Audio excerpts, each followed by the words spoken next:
Welcome back to the deep dive. Today, we're jumping straight into strategic leadership, That's right. looking at lessons from, well, not just modern military minds, but also some really foundational texts. Yeah, ancient sources too. And we're tackling this critical question: what's your strategy after you've already won the big battle? Mm. That's often the harder part, isn't it? We're actually comparing some studies on warfare, thinking about Field Marshal Montgomery, Rommel's big rival in World War II, Okay, mother. and setting that against, believe it or not, the book of Joshua, chapter 1, specifically verses 1 to 9, it details this major leadership handover and a new military campaign. Wow. Okay, so quite the contrast. It is, but both really grapple with that core issue. How do you Yeah. handle success? How do you keep things on track once the main enemy is gone? Right. So our mission here is to really unpack the difference between, say, a leader who's just driven by conquest, by the next win, and one who's guided by a really clearly defined, almost limiting purpose. Because the sources seem to suggest the fight against the external enemy is one thing, Yeah, but the real fight, maybe, is the one against yourself afterwards. absolutely. And to see that, let's start with, well, the classic model of relentless conquest, Alexander the Great. Can't argue with his success, initially at least. A genius. Oh, absolutely. A historical game changer.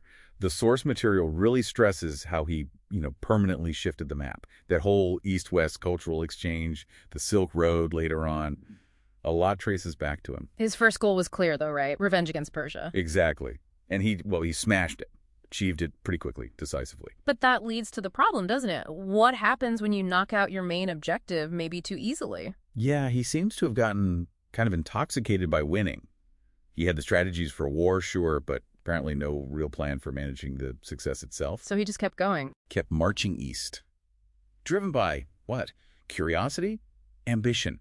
Until his army, totally exhausted, gets to the Ganges River in India. Wow. And they just refused. They wouldn't go any further. He didn't really have a purpose beyond the fighting. And the result of that lack of purpose, we know how that ended. Swift and messy. Alexander dies young, only 33, and boom, his massive empire just shatters, fractures into 4 kingdoms almost overnight. Victory without a guiding principle just isn't stable. It seems not. Which is why we then turn to Joshua. Very different context. Right. This is a huge leadership transition. Moses, who led the people out of slavery, his mission kind of ends at the border of the Promised Land. His job was done. Now it's Joshua's turn. He's a proven military guy, ready for what a text calls the era of war against Canaan. So Moses prepared, Joshua implements. But Yeah. what's really striking, as you mentioned, is that command in Joshua chapter 1, verses 2 to 4, cross the Jordan, take the land. Yeah. But it immediately gives the exact borders, like from this desert to Lebanon, over to the Euphrates, down to the Mediterranean. Very specific. And that detail, defining the territory before the conquest even begins, well, it looks like a deliberate safeguard A safeguard against what? against falling into that same trap as Alexander, becoming obsessed with war for its own sake, just endless expansion. So setting limits up front. The goal isn't perpetual war. It's occupying this specific place, according to these rules. Exactly. It's a prophylactic measure, you could say. It prevents the mission from becoming corrupted by its own success. That is a fascinating distinction. So if the territory is limited, what's the big internal challenge for Joshua then, according to those next verses, 5 through 9? Well, it boils down to 2 different kinds of courage mentioned there. Okay. First, God promises victory, says no enemy will stand against Joshua, and tells him to be strong and courageous. That seems to be about fighting the visible enemy, the Canaanites. Standard military courage, you might say. Pretty much. But then the command gets repeated, and it's intensified. It says, be only strong and very courageous. Okay, very courageous. For what?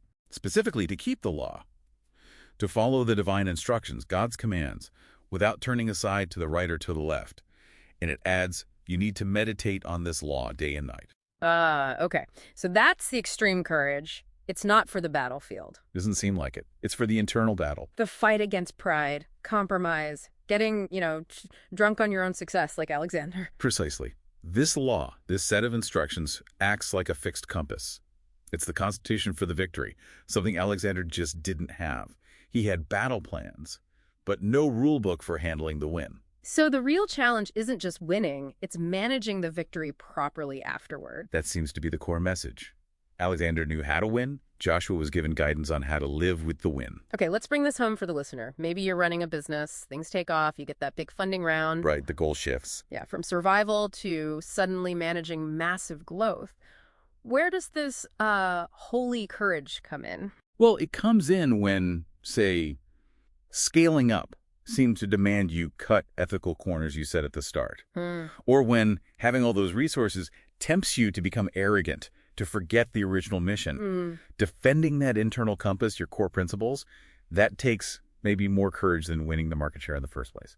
So wrapping this up, the key difference between these two huge historical figures, both massive conquerors in their own way, wasn't just their military skill. It was the framework they had or didn't have for dealing with success itself. Yeah, we all face battles every day, right? Yeah. Work, family, life. And you'll have successes, hopefully big ones, but the lasting impact, it seems, hinges on having that, well, holy courage to stay true to your principles inside that success. So here's the final thought. If Alexander's incredible genius led his empire to just fragment instantly because he lacked that guiding principle after victory, what kind of lasting success can you really expect if you haven't figured out the internal rules for how you'll handle your biggest wins? Something to think about.